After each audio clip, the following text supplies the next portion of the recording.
갈라디아서가 끝이 났습니다. 여러분들은 무엇인가를 자랑하고 싶은 때가 있으셨죠? 아마 우리가 모두 다 인생 가운데 감사하고 또 축복된 것들을 기쁨을 나누고 싶은 순간들이 있습니다. 뭐 저도 여러 순간이 있지만 예전에 우리 차를 새로 샀을 때 자랑하고 싶은 마음이 생겼습니다. 밴을 지금은 좀 오래됐고 지금 팔기 직전인데 올해 새로 밴을 샀을 때에 너무나 기쁘고 또 어떻게 하면 좀 이렇게 본의 아니게 자랑할 수 있을까 생각을 하다가 아내가 그러한 아이디어를 냈습니다. 밴에다가 장식을 하나 달자. 뭐냐면은 그 라이선스 플레이트를 원래 그 프레임이 있는데 그것이 뭐 딜러십 이런 광고판이었습니다. 그걸 떼버리고 이것으로 바꿔버리자. 예. 그래서 예수님, 예, Christ, the truth and the life 이러한 그 번호판으로 바꾸게 되었습니다. 예수님 나타나니까 더 좋았던 것 같습니다. 정말 새 차에 새 우리 그 플레이트는 아니지만 새로운 프레임을 달고 이렇게 나갔습니다. 근데 막상 달아보니까 마음에 좀 근심이 생기더라고요. 과연 이 뒤에 예수님께서 길이요 진리요 생명이라는 번호판을 달고 내가 과속을 할 수 있을까? 혹은 본의 아니게 눈앞에 이렇게 이렇게 뭐죠? 끼어들기를 했을 때에 만약에 그분이 크락션을 빵빵 누르면은 혹시 예수님에게 크락션을 누르고 예수님 욕먹는 게 아닌가, 내가 죄 지는 게 아닌가 이런 생각에 굉장히 자랑이 아니라 좀 힘든 마음이 들었습니다. 그래서 솔루션이 두 개가 생각이 났습니다. 하나는 양처럼 모든 사람의 양보하는 그런 양 같은 운전사가 되든지 아니면 다시는 아내의 밴을 운전하지 않든지 제가 어느 거를 택했겠습니까? 둘 중에 하나를 택하게 되었습니다. 우리는 좋은 일이 있을 때 그것을 좀 이렇게 드러내고 나타내고자 하는 그런 자랑하고 싶은 마음이 있습니다. 여러분들의 아이가 대학을 갔을 때에 자랑하고 싶죠. 우리 아이가 붙었습니다.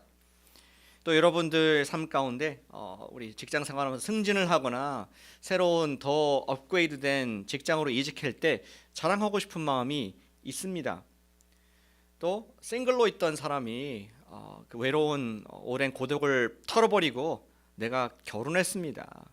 자랑을 하고 싶은 마음이 들 수 있습니다. 그리고 늘 렌트를 하던 사람이 새 집을 샀을 때 자랑하고 싶지 않겠습니까? 좋은 일이 생기면 누군가와 그것을 나누고 또 나타내고 싶은 것이 사람의 마음, 셀러브레이션 하고 싶은 마음입니다. 그런데 어떠한 자랑들은 지금 교만이 될 수가 있어서 본의 아니게 누군가에게 상처가 되고 불편함을 주는 경우도 있습니다. 그래서 우리 안에 죄성이 있기 때문에 자랑도 어떻게 된다? 잘 해야 된다. 자랑하지 말라는 게 아니라 자랑을 잘 해야 된다는 것을 인생의 연륜을 갖고 계신 여러분들은 아시리라 생각을 합니다. 저는 이번 목회자 수양회를 지난주 다녀오면서 한 사모님의 간증을 들었습니다. 그분이 아주 이쁘게 치장을 하셨더라고요. 이렇게 화려하고 또 아주 자연스럽게 화장과 또 단장을 잘 하신 그러한 멋진 사모님이셨습니다. 그런데 이런 말씀하셨습니다. 나누는 시간이었는데 말씀하시기를 제가 좀 오늘 화려하게 단장을 했죠. 그 이유는 제가 여기에서 이렇게 단장하고 나타나지 않으면은 어디에서 제가 화장을 하고 이렇게 단장을 하겠습니까? 그 말씀을 들으면서 마음이 조금 아팠습니다. 평소에 교회에서 늘 부엌에 섬기고 보이지 않는 곳에서 숨죽이고 또 혹시 누구한테 말 들을까 사모님이니까 옷에 항상 신경을 쓰는 너무 화려해도 안 되고 너무 누추해도 안 되고 그러한 많은 사람들의 시선 가운데 많은 스트레스풀한 삶을 사시는 그런 분이셨구나 하는 마음에 정말 이렇게 표현하시는 것이 너무 좋게 보였고 제 마음에 좀 짠한 생각이 들었습니다. 이처럼 자랑한다는 것은 참으로 조심스러운 일이 아닐 수가 없습니다. 특별히 영적으로 성숙한 여러분과 저일수록 더욱더 우리가 지혜롭게 자랑을 해야 될 필요를 많이 느끼게 됩니다. 우리는 이번 갈라디아서 시리즈를 통해서 복음 안에 있는 자유케 하는 복음 안에서 우리가 성령으로 뭐든지 다 할 수 있고 사랑할 자유, 종될 자유가 있다. 성령의 열매를 맺게 하신다. 사랑을 맺게 하신다. 이런 말씀들을 우리가 쭉 배우고 또 적용하고 기도해 왔습니다. 그런데 이 자유를 표현할 때에 우리가 무엇을 자랑할 것인가? 바울이 갈라디아 교인들, 당신의 자식 같은 우리 자녀들 같은 우리 갈라디아 교인들에게 복음, 자유케 하는 복음을 가진 우리가 자랑할, 진정으로 자랑할, 매일 프라이드를 가지고 살아갈 수 있는 그 이유가 무엇인가를 그의 서신의 맨 마지막에서 결론과 같이 그리고 끝에 가장 중요한 말씀들을 해주고 있습니다. 오늘 두 가지 교훈을 하고 있습니다. 두 가지지만 한 가지입니다. Not this but that. 이런 식으로 한 가지입니다. 우리가 자랑할 것을 얘기할 때 먼저 세상입니다. 세상은 무엇을 자랑합니까? 육체의 모양을 자랑한다라고 바울이 설명해 주고 있습니다. 여러분들 주보 아웃라인 다운 받으셨다면 거기에 쓰시면 되겠습니다. 세상은 육체의 모양을 자랑한다. 같이 해주시겠습니다. 세상은 육체의 모양을 자랑한다. 감사합니다. 바울은 그의 서신의 끝 편지의 끝 부분에서 굉장히 좀 특별한 애정을 가지고 쓰고 있습니다. 11절입니다. 내 손으로 너희에게 이렇게 큰 글자로 쓴 것을 보라. See what big letters I've written. 바울이 지금까지는 갑자기 이 말이 나와가지고 당황스러웠을 텐데 지금까지 6장 10절까지는 1장 1절부터 6장 10절까지 바울이 누군가의 손을 빌어서 우리 필사를 누군가가 했을 것으로 예상됩니다. 당시의 문화였습니다.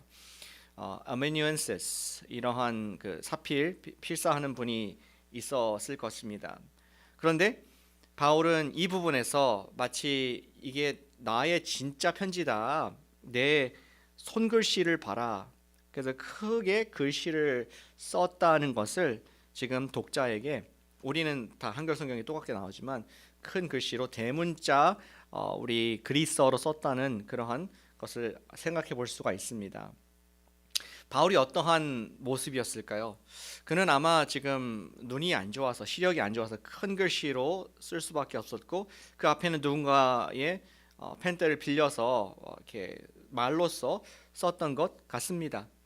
그리고 또 이런 마음이 있었을 것 같습니다. 지금 내가 갈라디아서 지금까지 6장까지 쓴 것은 그냥 어떤 교리, 복음이 무엇인가, what is the gospel, what is false gospel, 이러한 옳고 그름, 정의와 부정의함, 뭐 영적 또 육적 이런 교리적인 설명을 하는 것이 아니라 사실은 내가 너희의 영적 아버지로서 사랑하는 자녀에게 내가 친필로 마치 크리스마스 카드를 직접 손으로 쓰듯이 내가 이 편지 전체를 사랑의 편지로 쓴 것이다.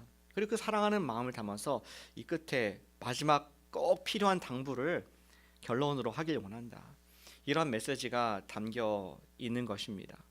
그리고 이어서 바울은 얘기합니다. 유대주의자들, 지금까지 거짓된 복음을 얘기했던 율법, 복음과 더불어 율법을 지켜야 했다는 유대주의자들의 그들의 동기, 그들의 자랑이 무엇인가를 우리 이어지는 구절에서 말씀해 주고 있습니다. 12절입니다.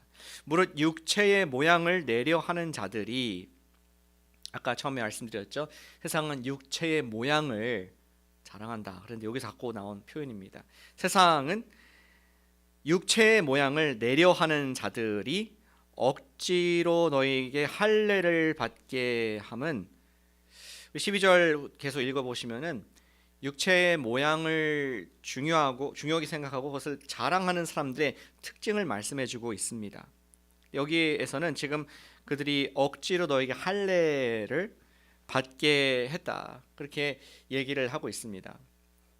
다른 이들에게 보여주는 육체의 모양, 이러한 make a good showing in the flesh, 영어 성경에 그렇게 되어 있습니다. good showing, 좋은 쇼를, 육체의 좋은 쇼를 보여주는 그들이다. 세상이 자랑은 그것이다. 그들의 자랑질은 육체의 모양이고, 지금 직접적으로 말하는 예는 바로 할례, 이스라엘의 그 거룩한 성민으로서의 배지 같은 남자들이 성기에 하는 그 할례가 그들의 육체의 모양이었다. 그것을 자랑한다.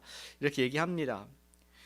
육체를 자랑하는 것이 목적이었고 육체 특징이 또 두 번째 특징은 동기는 그리스도의 십자가로 말미암아 박해를 면하려 했다 말씀하고 있습니다. 12절 끝에 보니까 그들이 그리스도의 십자가로 말미암아 박해를 면하려 함뿐이라.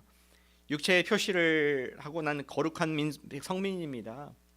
그리고 그들이 한 또 다른 alternate motive는 그들이 지금 세상과 유대인들이 많지 않습니까? 유대교 그 율법 지키고 또 종교인들 많은데 그들과 좀 동화되어서 우리 이렇게 다르지 않습니다. 그리스도로 말미암는 십자가로 말미암는 그러한 distinction을 줄이고 십자가로 말미암는 그러한 바울이 받았던 핍박을 그들이 피하기 위한 목적이 우리 육체의 모양을 내는 사람들이었다라고 말하고 있습니다. 다시 말해서 육체의 모양을 따르는 사람은 사람에게 보이길 원했고요. 그들은 사람의 인정을 받길 원했습니다. 복음을 훼손하면서까지도 사람의 인정을 받기 원하는 것이 육체의 모양을 내는 사람들의 특징이었습니다. 또 세 번째 특징이 있었는데 우리 13절에 보니까 할례를 받은 그들이라도 스스로 율법은 지키지 아니하고 너희에게 할례를 받게 하는 것은 그들이 너희의 육체로 자랑하려 함이라. 너한테 인플루언스를 주어서 할례를 받게 만들어서 그들의 영향력을 확장하고자 하는 것이 육체의 모양을 따라가는 사람들의 특징이다. 다시 정리한다면은 육체의 모양을 자랑하는 사람들은 사람에게 보이길 원하고 사람의 인정을 갈구했으며 누군가를 조종하기 원하는 그러한 목적이 있었다는 것을 얘기를 하고 있습니다. 세상은 육체의 모양 내는 것을 자랑합니다.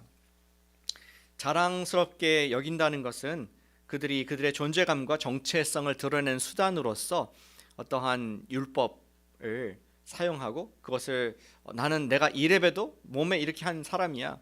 내가 율법을 지키는 사람이야. 나는 holier than thou. 너보다 더 거룩한 일들을 많이 하는 사람이야 라고 말한다는 것이 우리 특징이라는 것입니다.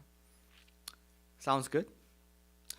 세상의 사람들은 육체의 모양을 자랑합니다. 근데 sounds good, 그럴 수 있습니다. 문제가 한 가지 중요한 문제가 있습니다. 그런 육체의 모양들은 이 세상에서 서로의 짧음과 길음을 이렇게 서로 재면서 나름대로 자랑거리가 될 수 있을지 몰라도 문제는 무엇이냐? 육체의 모양은 영원하지 못한 허무한 것이라는데 큰 결정적인 문제가 있음을 보게 됩니다. 세상의 육체의 모양이 당장에는 예수님을 믿는 핍박은 면할 수가 있을 것 같고 육적인 성취를 자랑하고 내가 좀 우쓱 될지는 몰라도 그 유효 기간이 너무 짧다는 것입니다. expiration date가 있다는 것입니다. 저도 초등학교 때 굉장히 자랑스러운 순간이 있었습니다. 미국의 초등학교를 나왔지 않습니까? 4학년이 되었을 때에 이제 지금 상급생, 3학년부터 이제 4학년 올라가면 상급생이 되지 않습니까? 2학년 학생들을 위해서 하교 시간에 crossing guard duty를 할 수 있는 그러한 특권이 주어졌습니다. 사진에 보시면은 이러한 모습일지 모르겠습니다. 이렇게 노란색 띠를 완장을 채운 거죠. 띠를 차고 또 가슴에 잘 보면은 그 은색으로 된 보안관의 배지가 붙어 있습니다. 굉장히 멋있고 또 그뿐만 아니라 큰 특권이 있었는데 2시 몇 분이 되면은 아무리 선생님이 앞에서 말아도 권세를 가지고 나갈 수가 있습니다. 떠벅떠벅 나가도 아무도 말 못합니다. 초등학교 4학년짜리한테는 엄청난 권세와 권력입니다. 그리고 이제 그 스트리트에 나가서 2학년 꼬맹이들을 크로싱 해주고 스톱 사인을 들고 멈춰라 차한테 그 큰 차를 멈춰 세우고 가게 해주고 땡큐 인사받고 하면서 정말 저는 세상의 부귀 영화 권세를 다 가진 그러한 사람인 줄로 알았습니다. 이 얘기를 한 이유가 얼마나 쓸데없는 것인가. 단지 하나의 플라스틱 메이드 인 차이나 배지 하나 달고 나서 그렇게 허세를 부렸구나. 그것이 우리의 육체의 모양이구나 하는 것을 보게 됩니다. 우리가 갖고 있는 어떠한 아무리 대단해 보이는 지금의 육체의 모양, 우리의 잡 타이틀, 연봉, 또 나의 어떤 업적, 우리 재산, 사람들의 칭찬, 아무리 지금 그것이 내가 자랑하고 싶은 세상의 자랑거리라 할지라도 그것은 육체의 모양에 불과하다. 세상은 육체의 모양을 할례를 받게 하는 유대주의자들 같은 그러한 하나의 배지에 불과하다는 것을 바울은 지금 얘기하고 있습니다. 릭 워런 목사님의 그 책도 생각이 나네요. 목적 이끄는 삶에서 릭 워런 목사님 그런 사람 보지 못했다는 것입니다. 임종 때에 말하기를 자 누구누구야 아들아 내가 옛날에 박사학위 받았던 그 서티피케이트를 다시 한번 보고 싶다. 죽기 전에 한 번도 보지 못했습니다. 내가 갖고 있는 뱅크 어카운트에 갖고 있는 수 밀리언 달러가 얼마 되는지 다시 보고 싶다. 그래서 한 번도 보지 못했다는 것입니다. 내가 쓴 책 다시 한번 보고 싶다. 내가 많은 인기와 많은 업적을 남긴 것을 갖고 와라. 트로피 갖고 와라. 그런 사람 한 명도 보지 못했고 오직 사랑하는 사람들과 마지막에 함께하고 싶은 것이 모든 사람들의 공통된 임종의 모습, deathbed의 모습인 것을 기록한 것이 기억이 납니다. 그때 가서 진짜 내가 중요하고 자랑할 것이 무엇인가 생각하게 된다는 것입니다. 사랑하는 여러분, 우리 주시는 첫 번째 교훈은 not this는 육체의 모양을 자랑하지 말자 하는 것입니다. 이렇게 좀 결단해 주실 바랍니다. 정말 주의 말씀 앞에 여기 말한 육체의 모양을 내려하는 자들, 억지로 할례, 율법, 세상의 우리의 규칙과 또 업적과 성취, 그것을 자랑하지 않는, 우리 그것들을 이루어야겠지만 세상에 살기 위해서 이루어야겠지만 그것을 자랑하지 않는 참된 예수님의 사람 되시기를 축복합니다.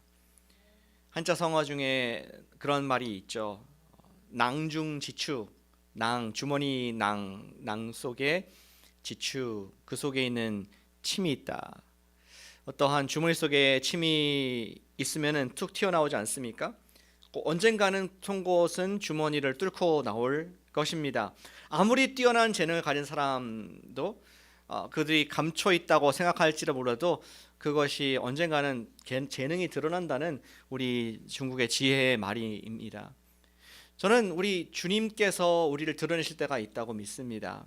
내가 겸손하고 내가 나에게 주신 그러한 많은 업적들을 자랑하지 않더라도 이러한 송곳 같아서 하나님께서 반드시 드러날 때가 있습니다. 그것이 성경 베드로 전서의 말씀입니다. 5장 6절 말씀에 이르기를 그러므로 하나님의 능하신 손 아래서 겸손하라. 때가 되면 너희를 높이시리라. 아멘. 우리가 하나님의 그 손을 믿기에 세상 자랑 안 할 수 있는 줄로 믿으시길 축복합니다. 육체의 모양을 자랑하지 말 것은 주님께서 높여주실 때가 있을 것입니다. 주님의 때를 기다리는 사람의 모양이 아니라 주님의 때를 기다리는 우리가 되기를 축복합니다.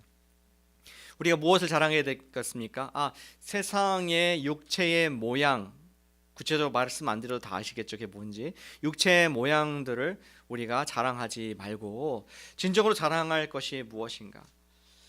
두 번째 주시는 교훈은 우리는 예수의 이야기를 자랑해야 한다는 것을 말씀해 주고 있습니다.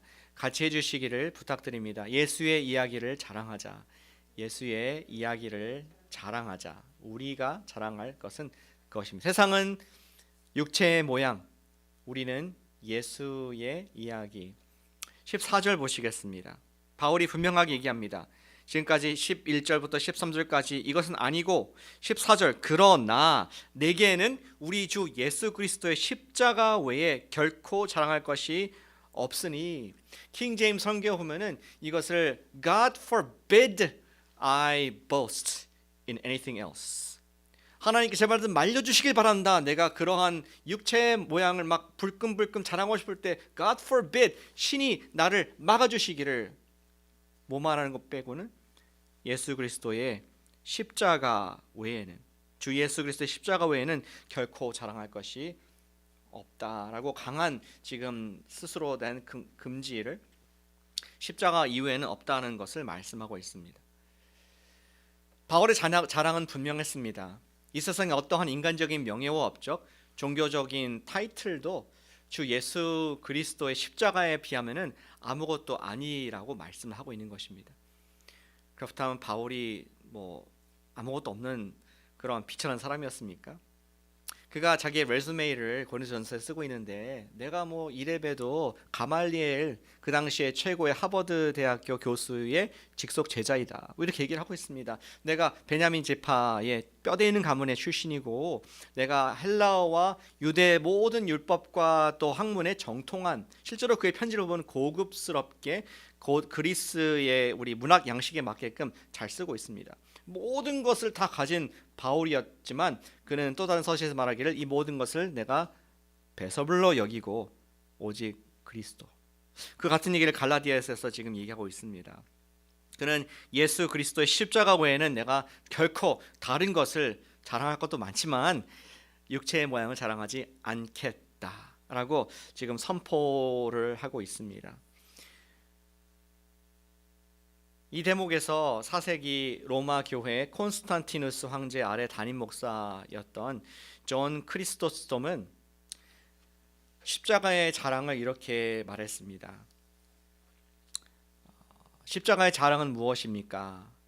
그리스도께서 나를 위하여 종의 모습을 가지신 것입니다.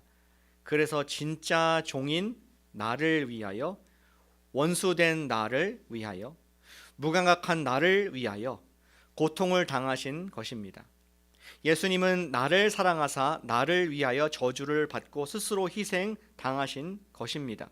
이것에 견줄 수 있는 또 다른 사랑이 있을까요? 라고 지금 존 크리스토썸 목사님이 이 부분을 우리 바울의 그 마음을 담아서 그리스도 십자가 외에는 없다라고 말한 그 마음을 우리에게 설명해 주고 있습니다. 그렇다면 왜 바울에게는 그리스도의 십자가 외에는 자랑할 것이 없었을까요? 언젠가 읽었던 어린이 동화가 전 생각이 났습니다. 초등학생 딸을 둔 엄마가 있었습니다. 그런데 엄마의 손에는 심한 화상이, 이렇게 보기 싫은 흉한 화상이 있었습니다. 어느 날 딸은 생일을 맞이하여 친구들을 초대하기로 합니다. 엄마는 아이들이 좋아할 음식을 만들어 딸의 친구들을 기다리게 되죠. 그런데 엄마를 보며 딸이 근심 어린 표정으로 말을 했습니다. 엄마, 음식을 가져올 때 꼭 장갑을 끼고 음식을 갖고 왔으면 좋겠어요. 꼭 약속해 주면 좋겠어요. 엄마가 말하기를 그래, 내가 꼭 잊지 않고 약속을 지킬게. 걱정하지 마. 딸과 단단히 약속을 했습니다. 그런데 너무나 분주한 나머지 막상 음식을 내올 때는 장갑을 끼는 것을 잊고 말았습니다. 생파가 끝난 뒤에 딸이 엄마한테 굉장히 화가 나서 속상해서 뾰루퉁해서 말했습니다. 엄마, 왜 장갑을 끼지 않았어요? 창피해서 혼났단 말이에요. 친구들이 날 얼마나 비웃었겠어요. 그럴 때 엄마는 오히려 차분하게 아이에게 말했습니다. 내가 미안해, 깜빡 잊고 그것을 끼지 못하는데 우리 딸 많이 속상했겠구나. 그리고 말했습니다.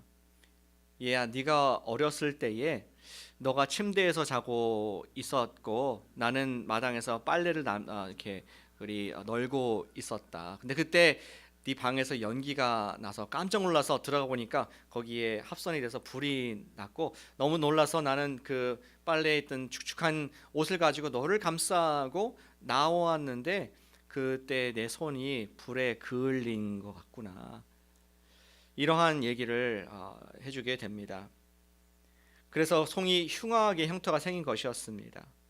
엄마 이야기를 들은 딸의 눈에는 눈물이 맺히게 되죠.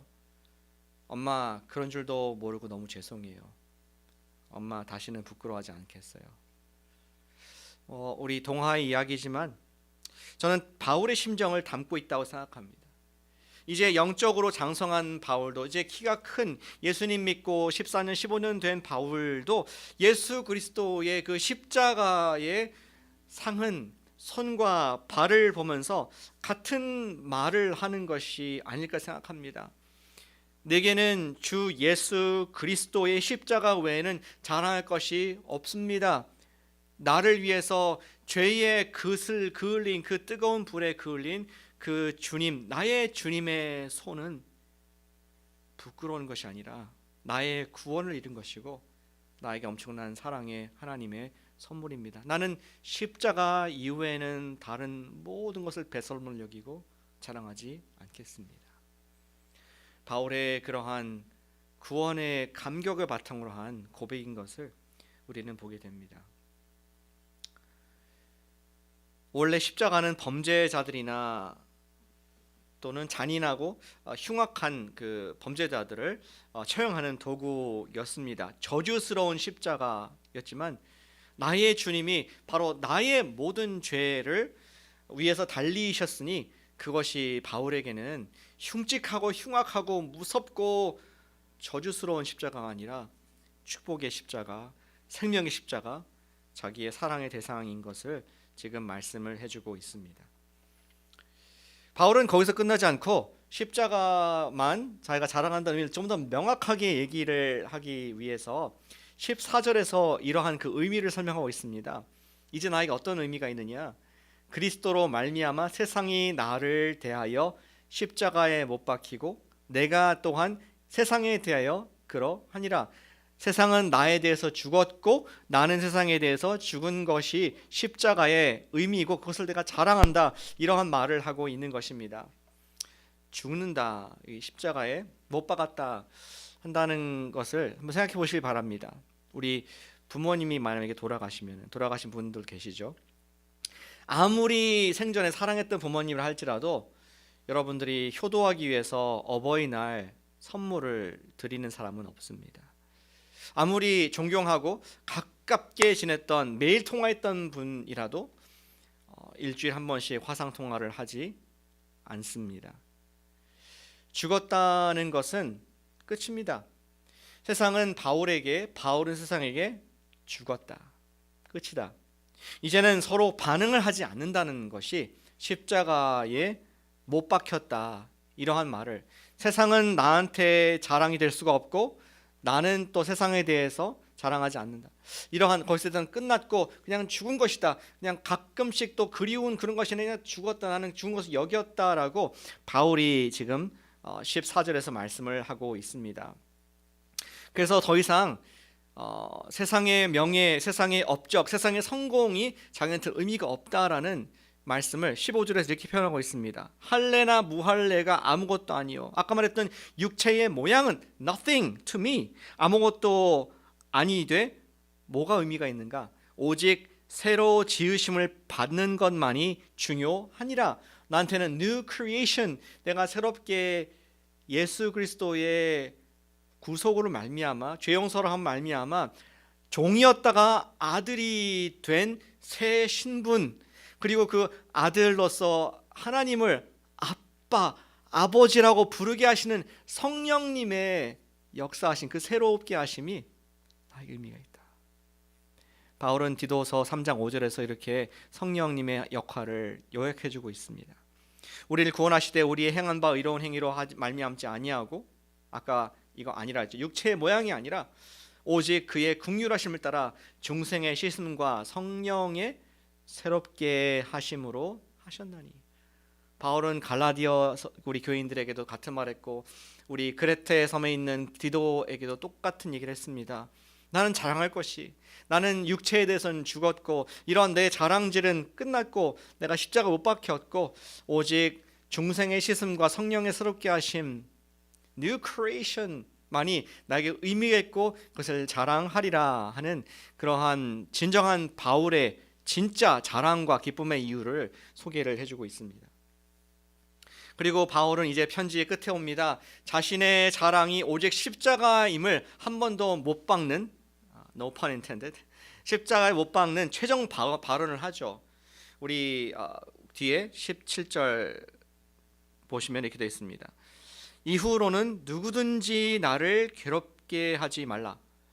지금까지 갈라디아서에서 율법주의 복음, 또 성령의 복음, 이 디베이트를, 논쟁을 쭉 해왔고 행위냐 믿음이냐 쭉 해왔는데 stop. 이제는 갈라디아서가 충분히 설명을 했고 나를 괴롭게 하지 말라. 그리고 17절 자기의 마지막 입장을, 이 모든 것을 요약할 수 있는 한마디를 하게 됩니다. 17절 다시 한번 같이 읽어보실까요? 같이 읽어보겠습니다. 처음부터 시작. 이후로는 누구든지 나를 괴롭게 하지 말라. 내가 내 몸에 예수의 흔적을 지니고 있노라. 아멘. 바울은 자기의 몸에 예수의 흔적을 지녔기 때문에 게임 끝이다. 내가 하고 싶은 말 다 했다. 이렇게 말을 하고 있는 것입니다. 예수의 흔적이 무엇일까요? Marks of Jesus. 카톨릭에서 말하는 상흔, 성흔 이런 건가요? 기도를 열심히 하다 보면은 갑자기 손과 발에 예수님의 십자가의 못자국이 우리 그 구멍 난 것들이 막 갑자기 생기는 그러한 상흔, 스tigmata 이것을 얘기하는 것일까요? 저는 그렇게 생각하지 않습니다. 그것은 카톨릭에서 만들어낸 것이고요. 역사적으로 볼 때 그런 것은 아닐 것입니다. 우리 바울 시대 때 내가 십자가 예수의 흔적을 가졌노라. 곰곰이 생각해 보니까 생각나는 사건이 있었습니다. 갈라디아인들이 알만한 바울의 몸에 있는 예수의 흔적이 무엇이었을까? 첫 번째 전도 여행을 할 때에 바울은 갈라디아 지방을 돌면서 교회를 세웠습니다. 그리고 거기에서 많은 교회를 세우고 복음을 전했는데 그와 비례해서 많은 핍박을 받게 되죠. 특별히 우리 사도행전에 기록된 사건 중에서 루스드라 일이 생각이 납니다. 루스드라 성에 들어갔을 때 앉은뱅이가 있었습니다. 그 앉음을 보면서 그가 한 번도 걷지 못한 것을 보면서 불쌍히 여겨서 그를 일으켜 세워서 걷게 만드는 바울과 바나바가 그 사건 속에서 복음을 증거할 수 있는 기회를 얻게 됩니다. 그 사람들이 미신을 믿기 때문에 바울은 지금 허미스 말하는 우리 그리스의 신이다. 또 우리 누굽니까? 바나바는 제우스이다. 또 나이가 많기 때문에 신들의 신이다. 이렇게 하는 것을 겨우 이제 말렸습니다. 두 사람이 말리고 나한테 제사하지 마십시오. 우리 똑같은 사람입니다라고 얘기하고 복음을 전하고 있는데 그 전에 있던 성에서 유대주의자들이 와서 바울에게 돌을 던져서 바울을 죽입니다. 처형을 시키지 않습니까? 린칭 합니다. 그리고 그를 성 밖으로 끌어내서 버리고 났는데 성령님의 놀라운 기적의 은혜로 말미암아 제자들이 왔을 때 다시 툭툭 털고 일어나게 됩니다. 그런데 그때에 만약에 여러분이 돌에 맞았다면은 죽을 만큼 돌에 맞았다면은 permanent damage가 오지 않았을까? 지금 아까 얘가 큰 글씨로 글을 쓴 거 봐라 하면서 적은 거 보면서 우리가 유추해 볼 수 있는 것은 그가 늘 눈에 문제가 있었던 거 보면서 그때 언젠가 맞았던 그 돌로 말미암은 인펙션과 또 눈이 약해졌고 치유되지 않는 그 permanent damage가 자기의 어떤 모습에 흉측한 모습이 남아있지 않았을까, 상처가 가시지 않는 그러한 모습이 있지 않을까 상상해 볼 수 있는 대목입니다. 바울이 내가 예수의 흔적을 지는 I have to bear the marks of Jesus 했을 때 갈라디아인들이 기억했을 것입니다. 루스드라에서 바울 선생님이 죽었다가 살아났지. 그때 복음 전하다가 맞고 그러나 하나님께서 세우셨고 그때 엄청나게 놀랐는데 바울이 다시 또 성에 들어가서 복음 전하고 다음 도시로 갔었지. 그것을 기억하면서 그들 마음 가운데 은혜가 촉촉히 젖어 있을 것으로 생각해 볼 수가 있습니다. 다시 말해서 바울이 말한 예수의 흔적이란 충성된 복음 봉사자의 증거를 말하고 있었던 것입니다. 그러니까 우리 직업에서 occupational hazard 직업으로 말미암은 어려움을 당하는 것을 말하는 것이었죠. 그것은 다시 말해서 우리 예수의 흔적은 무엇입니까? 이것을 볼 때마다 나올 수밖에 없는, 누가 물을 때마다 그때 하면서 예수의 이야기, 예수님에 관한 간증이 바로 예수님의 흔적인 것을 우리는 볼 수가 있다는 것이죠. 사랑하는 여러분, 설교의 정말 마지막 적용은 그것입니다. 우리가 예수의 흔적을 자랑하실 수 있기를 축복합니다. 여러분 삶 가운데 예수님의 흔적이 있습니까? 우리의 자랑할 것은 육체의 모양과 나의 업적과 트로피가 아니라고 말씀했습니다. 그것은 perishable, expiration date, 쓰레기에 다 썩어버릴 것입니다. 오직 예수님의 흔적, 예수님을 섬기다가 생긴 흔적, 충성된 사명자의 봉사자의 증거만 자랑하자라고 바울이 지금 자유케 하는 복음을 받은 복음 사명자들에게 격려하고 있습니다. 여러분들은 요즘 사람들을 주로 만나면 어떤 이야기를 하고 계십니까? 자랑을 막 하고 다니진 않으시겠지만 어떤 이야기들이 누가 말하지 않아도 시키지 않아도 말이 이렇게 나오게 됩니까? 이번 겨울에 여행 갈 것들을 말씀하십니까? 자녀의 이야기를 항상 하게 됩니까? 회사의 이야기? 아니면 주식이 좀 올랐다? 떨어졌나요 요새? 주식이 떨어지는 이야기. 우리가 무엇을 은근히 자랑하고 있을까요? 우리 바울은 복음 안의 자유를 누린 우리에게 진정으로 자랑할 것을 말씀해 주고 있습니다. 그것은 예수님의 흔적, 예수님의 이야기를 하자는 것입니다. 저는 이번 목회자 수행회를 다녀오면서 목회자들이 간증을 나눌 수 있는 시간이 있었습니다. 어떠한 목회자들은 교회를 건축한 이야기를 하시더군요. 어떠한 목회자들은 사역으로 피곤해서 지치다가 운전 중에 잘못해가지고 크게 교통사고 난 그러한 이야기도 듣게 되었습니다. 구사일상으로 살아난 것이죠. 어떠한 분들은 난민 사역을 위해서 자기가 돕기 위해서 중고 가게의 그런 주인이 되었다. 목회 이제 은퇴하고 중고품 가게를 인수해서 우리 난민 사역을 돕기 위해서 사역한 그런 이야기를 하셨습니다.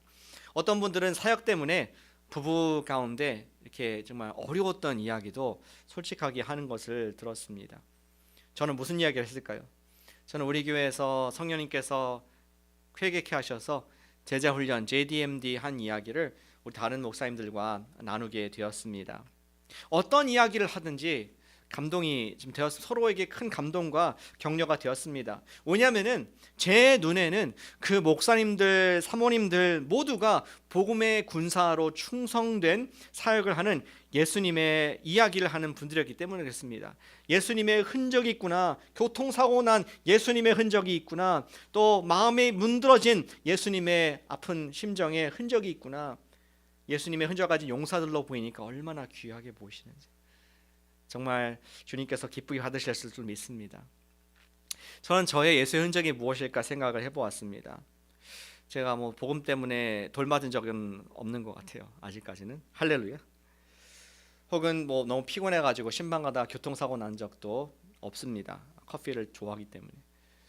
근데 작은 한 가지가 흔적이라면 흔적이 있다면은 제가 이렇게 흰머리가 많아진 것이 흔적인 것 같습니다. 이번 모임에 3년 만에 갔었는데 목사님들이 말하기를 왜 이렇게 흰머리가 많아졌느냐 이렇게 얘기를 하셨습니다. 그래서 늘 얘기하는 그 노래 있습니다. 유전 아빠 탓 때문에 라고 생각이 들었지만, 그런데 가만히 보니까 지난 3년간에 더 많이 늘은 것은 아마 마음 고생을 해서 그런 것이 아닐까, 나도 모르게 여러 가지 마음에 힘든 것도 있어서가 아닐까 되돌아보는 그런 시간을 갖게 되었습니다. 팬데믹 하면서 온라인 예배는 어떻게 드리는가, 방송 어떻게 하는가, 누가 스태프로 도와줄 것인가, 또 이사를 오고 나서는 파트너 교회와 또 어떻게 시설을 공유하고 회의 어떻게 하고 굉장히 예민하게 생각을 했던 것 같습니다. 또 팬데믹 가운데 성도가 누가 아프셔서 못 나오고, 누가 마음에 또 시험 받아서 못 나오고, 누가 또 나오고 안 나오고, 이런 것들이 굉장히 마음에 때로는 근심이 되고 힘들었던 것 때문에 아닌가, 크고 작은 고민들이 있었던 것을 돌이켜 보게 됩니다. 제가 그동안에 흰머리가 많았다는 말 들 때마다 고민했습니다. 염색을 할까 말까. 염색을 할까요 말까요? 코멘트 적어주시기 바랍니다. 염색을 할까 말까 고민했었습니다. 근데 이제 답을 얻게 된 것입니다. 만약에 내 흰 머리도 주님의 교회를 섬기며 생긴 흔적이라면은 자랑해야겠다. 예수의 흔적만을 자랑하고 싶은 마음이 들게 되었습니다. 그래서 염색을 안 하기로 마음을 먹었습니다. 할렐루야.